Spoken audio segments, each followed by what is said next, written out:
છે કે મનરેગાનું નામ બદલવાથી તમારા કૌભાંડો અમે ભૂલી જવાના નથી.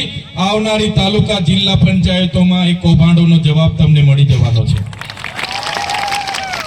આ ભાજપના લોકોનો બસ ચાલે તો મહાત્મા ગાંધીના, સરદાર પટેલના, જવાહરલાલ નહેરુના જેટલા પણ ક્રાંતિકારીઓના નામે જેટલી પણ યોજનાઓ છે બધી બંધ કરવા લાગ્યા છે. મને લાગે છે આમનો બસ ચાલશે, તમે ને અમે જાગૃત નહીં થશું તો આવનારા દિવસોમાં આપણી જે ચલણી નોટો છે ને 500, 100, 200 એમાં પણ દાઢીવાળા બાબા આવી જશે. આવશે કે નહીં આવશે? મહાત્મા ગાંધીજીને હટાવીને એમાં પણ સફેદ દાઢીવાળા બાબાને લાવવાનું કાવતરું આ લોકો કરશે. એટલે તમને કહેવા માંગીએ છીએ આવનારા દિવસોમાં તાલુકા જિલ્લા પંચાયતો આવવાની છે, એમાં બધા તૈયાર થઈ જાઓ અને ભાજપ અને કોંગ્રેસના સંબંધ અને શરમ ભૂલીને તમારામાંથી ઉમેદવારી કરો અને આપણા લોકોનું કામ કરે, રાતે ઉજાલે આવીને ઉભો રહે એવા લોકોને ચૂંટીને લાવો અને પરિવર્તન લાવો. એ વાત કરવા માટે અમે તમારી વચ્ચે આજે આવીને ઉભા છે. વાળાને પણ આ મંચ પરથી કહેવા માંગુ છું, આવનારા દિવસોમાં અમારા જંગલ જમીન ખેડતા આદિવાસી હોય, એસટી હોય કે ઓબીસી કે એસસી હોય, એમને હેરાન પરેશાન કરવાનું જો કામ તમે કરશો તે દિવસે અમે અમારા ઓજારો સાથે રોડ પર ઉતરીશું. તમારું જંગલ ખાતું પણ એ નજરે નથી પડવાનું. ત્યારે સાથીઓ, આ ભાજપની સરકારની જે વ્યવસ્થા છે, અધિકારીઓથી રાજ ચાલે છે, ત્યારે એમની સામે પરિવર્તન લાવવાનું છે. તમારી મૂળભૂત સુવિધાઓ આજ દિન સુધી આપી નથી રહ્યા સરકાર. આજે તમારા વિસ્તારમાં શાળાઓમાં શિક્ષકો નથી, બાળકોને બેસવા માટેના ઓરડા નથી. અહીંયા કેટલાય ગામો એવા છે કે એમ્બ્યુલન્સ નથી પહોંચતી. ત્યારે એવા ગામોમાં પણ આ લોકો વિકાસની વાતો કરે છે. ત્યારે અમે તમને કહેવા માટે આવ્યા છે, હવે ન બાપનું ના બેટાનું, હવે ગુજરાત આપનું બનાવવા માટે પરિવર્તન આપણે કરવાનું છે.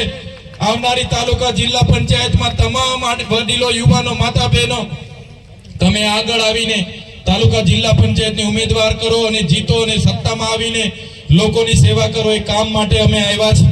તમે બધા જાણો છો, અમે આ સરકાર સામે આપણા વિદ્યાર્થીઓના શિક્ષણની વાત કરીએ, નોકરીની વાત કરીએ, અનામત બચાવવાની વાત કરીએ, 73AA ની વાત કરીએ, આ વિસ્તારમાં વિસ્થાપિત થયેલા લોકોને વળતર મળે એની વાત કરીએ, રોડ રસ્તા બને એની વાત કરીએ, ત્યારે આ સરકારને ગમતું નથી. અમે કુપોષણથી પીડાતા બાળકોને નિવારણ કરવાની વાત કરીએ, સિકલ સેલ એનેમિયાથી આપણા વિસ્તારમાં પીડાતા લોકોને સહાયની વાત કરીએ, આ લોકોને પોસાતું નથી. અમારા પર ખોટા કેસ કરીને અમને પણ જેલોમાં નાખે છે.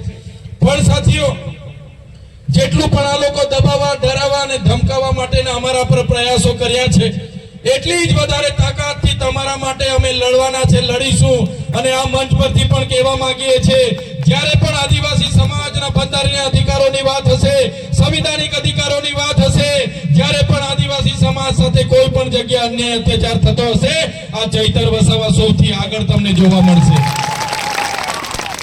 અમે જેલોથી નથી ડરતા.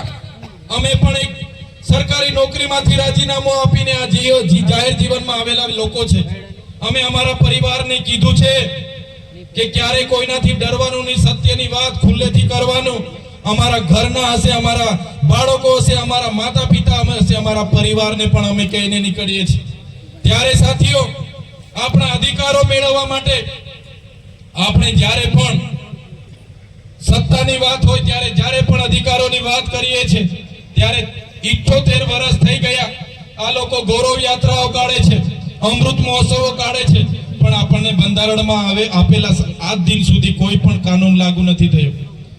ત્યારે હવે આપણે જાગવાની જરૂર છે. વધારે વિશેષ હું વાત નથી કરતો, સમય વધારે થયો છે. પણ આજે તમે અહીંયા આવ્યા છો ત્યારે બધા જ મારા વડીલ મુરબ્બીઓ, મારા સંતો, મહંતો, મારી માતાઓ, મારી બહેનો, મારા ભાઈઓ, બધાને અમે વિનંતી કરવા માટે જ આવ્યા છે કે બહુ થયું. હવે 30 વર્ષ આપણે લાવ્યા છે. 30 વર્ષથી ભાજપ સરપંચથી લઈને દિલ્હી સુધીની સરકારો બનાવી છે.